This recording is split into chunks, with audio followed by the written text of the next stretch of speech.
Brought to you by V-Guard, co-powered by Sensodyne and Vimal. ಬಾಯಲ್ಲಿ ಹೇಳಿ ಕೇಸರಿ.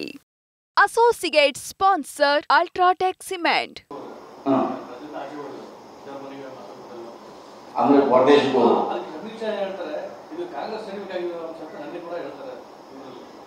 ಅದನ್ನ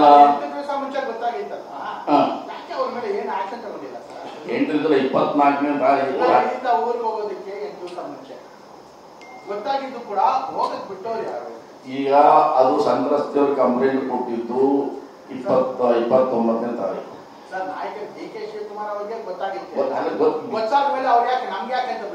ಇಲ್ಲ ಹಂಗಿಲ್ಲ, ಅದು ಡಿ ಕೆ ಶಿವಕುಮಾರ್ ವಿಚಾರ ಗೊತ್ತಾಯ್ತು, ವಿಷಯ ತಿಳ್ಕೊಂಡು ಅವರು ಯಾವುದನ್ನು ನೋಡಿರ್ಲಿಲ್ಲ.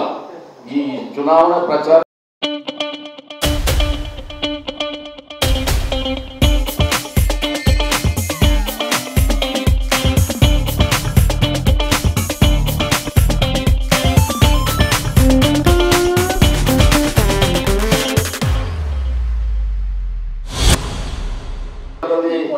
ಬಿಸಿ ಆದವರು ನೋಡಕ್ ಆಗಿರ್ಲಿಲ್ಲ, ನೋಡಿಲ್ಲ ಅಂತ ನಾನು ಅನ್ಕೊಂಡಿದ್ದೀನಿ.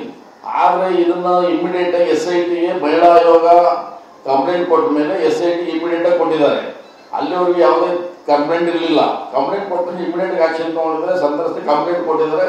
ಅಷ್ಟರೊಳಗೆ ಇವರು ವಿದೇಶಕ್ಕೆ ಹೋಗಿದ್ದಾರೆ. ಈ ವಿದೇಶದ ತನಿಖೆ ಶುರುವಾಗಿದೆ. ಆ ತನಿಖೆ ಕಾರ್ಯಕ್ರಮ ಏನ್ ಮಾಡ್ಬೇಕು, ವಿದೇಶಕ್ಕೆ ಕರ್ಕೊಂಡ್ ಬರ್ತಾರೋ ಮಾಡ್ತಾರೋ ಅದು SIT ಅವರು ಮಾಡ್ತಾ ಇದ್ದಾರೆ. ನಿಷ್ಪಕ್ಷವಾಗಿ ಮಾಡ್ಬೇಕು, ಅದು ಮಾಡ್ತಾರೆ. ಆದ್ರೆ ಈ ತನಿಖೆ ತಿಪ್ಪನ್ನು ತಪ್ಪಿಸ್ತಕ್ಕಂಥ ಕೆಲಸ ಮೊದಲು ನಿಲ್ಬೇಕು. ಈ ಪೆನ್ ಡ್ರೈವ್ ಆರೋಪನ ಈ ಶಿವಕುಮಾರ್ ಅಂತ ಹೇಳೋದು, ಇನ್ನೊಬ್ರು ಹೆಸರು ಹೇಳ್ತಕ್ಕಂಥದ್ದು ಮಾಡಬಾರ್ದು. ಅವರು ನೀವೇನ್ ದೇವರಾಜೇಗೌಡರು ನೀವು ಹಂಚಿದಿರಿ, ನೀವು ನಾನೇ ಹಂಚಿದಂತ ಧೈರ್ಯ ನಿಮ್ಗೆ ಬಹಳ ಧೈರ್ಯ ಇದೆ, ನೀವೇ ಒಪ್ಕೊಳ್ಳಿ. ಬೇಕಾದಷ್ಟು ಪ್ರೂಫ್ ಇದೆ ಅಂತ ಅಲ್ಲ, ಕೊಡ್ಲಿಲ್ಲ ಅವ್ರು CBI ಅದು ಹೇಳೋದು ಬೇರೆ. ಈಗ SIT ಮುಂದೆ ಕೊಡ್ಲಿಲ್ಲ ಅಂದ್ರೆ ಇನ್ಯಾರು ನೀವು ಅಂದ್ರೆ ಇಲ್ಲಿ ಕಾಂಗ್ರೆಸ್ ಗೌರ್ಮೆಂಟ್ ಇದೆ, ಅಲ್ಲಿ BJP ಗೌರ್ಮೆಂಟ್ ನಮ್ದು ಅಂತ ಅರ್ಥ. ರಹಸ್ಯ ಸ್ಥಳದಲ್ಲಿ ಏನ್ ದೇವರಾಜೇಗೌಡ ದೊಡ್ಡ ಇದು ಅಂತೇಳಿ ಮೀಟಿಂಗ್ ಮಾಡ್ತಾರ? ಸರ್ಕಾರದ ವಿಚಾರದ ಬಗ್ಗೆ ಚರ್ಚೆ ಮಾಡಿರ್ತಾರ ಅವರು. ಮುಂದೆ ಚರ್ಚೆ ಮಾಡಿದ್ರೆ ಕನಸು ಬಿದ್ದಿದ್ಯಾ?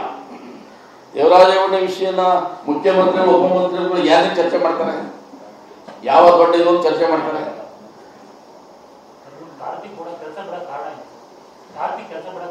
ಅವ್ರದ್ದು ಪ್ರಾಪರ್ಟಿ ವಿಷಯ ಲಿಟಿಗೇಷನ್. ಅವ್ರ ಹೆಂಡತಿಗೆ ಭವಾನಿ, ಅವರು ಕಾರ್ತಿಕ್ ಗೌಡ ತಿಳಿಸಿದ ಪ್ರಕಾರ ಅವ್ನ ಆಡಿಯೋನು ಇದೆ, ಒಂದು ಪ್ರೆಸ್ ಮೀಟ್ ನೋಡಿದೀನಿ, ಮಾಧ್ಯಮದಲ್ಲಿ ಹೇಳಿದಾನೆ. ಅವ್ರ ಹೆಂಡತಿ ಗರ್ಭಿಣಿ ಆದಾಗ ಪಾಪ ಭವಾನಿ ರೇವಣ್ಣವರು ಆ ಅಮ್ಮನಿಗೆ ಹೊಟ್ಟೆಗೆ ಹೊದ್ದು ಮಗು ಈಚೆ ಬರೋದಕ್ಕೆ ಮುಂಚೆ ಅಭಾಷಣ ಆಯ್ತು ಅನ್ನೋ ಮಾತು.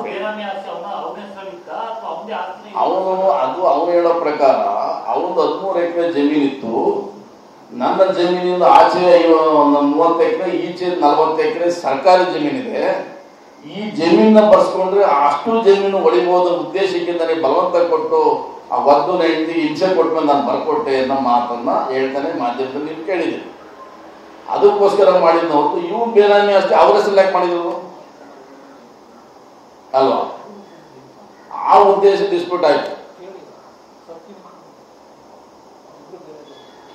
ಇದನ್ನ ಎಲ್ಲ ದಾರಿ ತಪ್ಪಿಸೋ ಕೆಲಸನ ಇದನ್ನ ಡೈವರ್ಟ್ ಮಾಡೋಕ್ಕೋಸ್ಕರ ಈ ದೇವರಾಜೇಗೌಡನ ಉಪಯೋಗಿಸ್ಕೊಂಡಿದ್ದಾರೆ. ಯಾವುದು DK ಅವ್ರ ಪಾತ್ರ ಇಲ್ಲ ಸರ್. DK ಅವ್ರು ಇಂಥದ್ರೆಲ್ಲ ಪಾತ್ರ ವಹಿಸುವಂತಾರಲ್ಲ. ಆದ್ರೆ ಅವ್ರಿಗೆ ಗೊತ್ತು, DK ಅವರಿಗೆ ಇದು ಹೆಣ್ಣು ಮಕ್ಕಳ ಮಾನ ಗೌರವ ಪ್ರಶ್ನೆ, ಹಾಸನ ಜಿಲ್ಲೆಯ ನಾಗರಿಕರ ಪ್ರಶ್ನೆ. ಇಂಥದಕ್ಕೆಲ್ಲ ನಾವು ಇನ್ಸ್ಪೈರ್ ಆಗಬಾರ್ದು ಅನ್ನೋ ಉದ್ದೇಶದಲ್ಲಿ ಇಂಥದಕ್ಕೆ ಅವ್ರು ಕೈ ಹಾಕೋದಿಲ್ಲ.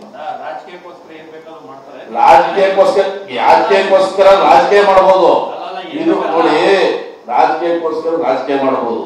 ಆದ್ರೆ ಇದು ಹೆಣ್ಣು ಮಕ್ಕಳ ಗೌರವ ಮಾನ ಮರ್ಯಾದೆ ಪ್ರಶ್ನೆ. ಸ್ವಲ್ಪ ಕೆಲವು ಪ್ರತಿಷ್ಠಿತ ಕುಟುಂಬಗಳ ಒಂದು ಜೀವನದ ಪ್ರಶ್ನೆ. ರಮೇಶ್ ಜಾರಕಿಹೊಳಿ ಒಂದು ಬೆಳಗಾವಿ ಒಂದು ಸ್ಟೇಟ್ಮೆಂಟ್ ಕೂಡ ಮಾಡಿದ್ದಾರೆ. ಸಿಡಿಗಿಡಿ ಮಾಡೋದ್ರೊಳಗಡೆ ಮಹಾನಾಯಕ ಎತ್ತಿದ ಕೈ ಇವತ್ತು ಇದಾಗ್ತದೆ, ನಾಳೆ ಸಿದ್ದರಾಮಯ್ಯ ಮತ್ತೆ ಮಹಾನಾಯಕ ಎತ್ತಿದ ಕುಮಾರಸ್ವಾಮಿ ಅವರು ಪೆನ್ ಡ್ರೈವ್ ಮಾಡಿ ಅಸೆಂಬ್ಲಿನ ತೋರಿಸ್ಲಿಲ್ವಾ? DK ಅವರೆಲ್ಲರೂ ಪೆನ್ ಡ್ರೈವ್ ಮಾಡಿ ಇದೆ ಅಂತ ಎಲ್ಲರೂ ತೋರಿಸಿದಾರ? ಹೇಳಿ ಅಂತ ಅನ್ಬೋದು. ಅದನ್ನೇ ಯಾಕೆ ನಾವು ಇವರೇ ಮಾಡಿದಂತ ಹೇಳ್ಬೇಕು? ಈಗ ಒಂದು ಕೃತ್ಯದಲ್ಲಿ ರಮೇಶ್ ಜಾರಕಿಹೊಳಿ ಅವರಿಗೆ ಆಯ್ತು, ಆ ಕೃತ್ಯದಲ್ಲಿ ಇದೊಂದು ಅವ್ರವ್ರಿಗೆ ಜಿದ್ದಿತ್ತು, ಅವ್ರು ಹೇಳಿದ್ದಾರೆ. ಆದ್ರೆ ಇದು ಸುಮಾರು 2926 ಮಹಿಳೆಯರ ಚಿತ್ರಗಳು ಅಂತೇಳಿ ಮಹಿಳಾ ಆಯೋಗ ಅದು ಹೇಳಿದೆ. ಅಷ್ಟೆಲ್ಲನೂ ಮರ್ಯಾದೆ ಪ್ರಶ್ನೆ, ಹೆಣ್ಮಕ್ಳದು ಗೌರವದ ಪ್ರಶ್ನೆ, ಮನದಾನ ಗೌರವ ಪ್ರಶ್ನೆ, ಇಂಥ ಕೆಲಸನ DK ಅವ್ರು ಮಾಡೋದಿಲ್ಲ. ಇನ್ನು ಹೋರಾಟದ ವಿಷಯದಲ್ಲಿ, ರಾಜಕೀಯ ವಿಷಯದಲ್ಲಿ ಮಾಡಿರ್ತಾರೆ. ಈ ಗೌರವ ಬರ್ತಕ್ಕಂಥ ಕೆಲಸ, ಇಂಥ ಕೆಲಸದಲ್ಲಿ ಅವ್ರು ಕೈ ಹಾಕಿಲ್ಲ. ಇದನ್ನ ಅವರ ಹೆಸರನ್ನು ಹಾಳು ಮಾಡೋದಕ್ಕೋಸ್ಕರ, ಅವರ ಮೇಲೆ ಚಿತ್ರಿಸ್ಕೊಳ್ಳೋಕ್ಕೋಸ್ಕರ, ತನಿಖೆ ದಾರಿಯನ್ನು ತಪ್ಪಿಸೋದಕ್ಕೋಸ್ಕರ ಇದನ್ನ ಷಡ್ಯಂತ್ರ ಮಾಡಿ ಅವ್ರ ಮೇಲೆ ಆರೋಪ ಮಾಡ್ತಕ್ಕಂಥ ದುಷ್ಟ ಕೃತ್ಯ ಇದೆ. ಸರ್, ಇದು ನಿಮ್ಮ ಸ್ಟೇಟ್ಮೆಂಟ್, DK ಅವರ ಸ್ಟೇಟ್ಮೆಂಟ್ ಅಲ್ಲ, ಇದು ನನ್ನ statement. Brought to you by V-Guard, co-powered by Sensodyne and Vimal. ಬಾಯಲ್ಲಿ ಹೇಳಿ ಕೇಸರಿ. Associate sponsor Ultratech Cement.